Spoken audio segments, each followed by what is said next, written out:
हेलो दोस्तों, स्वागत है मेरे चैनल पे। तो फिर आज मैंने बनाया है ये 5 स्टार वेंडिंग मशीन।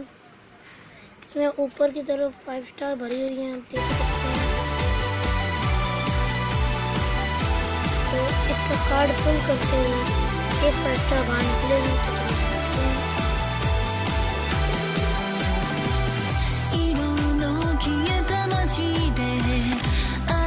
देख सकते हैं 5 स्टार दोबारा इंसर्ट करके दोबारा खींचेंगे। मैंने कार्ड इंसर्ट कर दिया, इसे जल्दी खींचेंगे और देख सकते हैं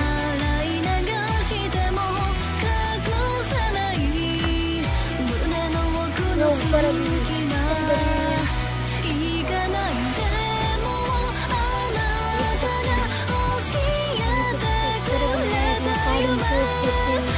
वो रिलोड हो जाएगा। फिर जैसे कार्ड निकालेंगे वैसे ही वापस नीचे आ जाएगी स्टार। तो यार वीडियो अच्छी लगी है तो इसे लाइक ज़रूर कर दो, चैनल पर नए हो तो सब्सक्राइब कर दो और बेल आइकन दबाना मत भूलना। मिलते हैं नेक्स्ट वीडियो में। Thanks for watching. हेलो दोस्तों,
वीडियो अच्छी लगी है तो इसे लाइक ज़रूर कर दो, चैनल पर नए हो तो सब्सक्राइब कर दो और बेल आइकन दबाना मत भूलना।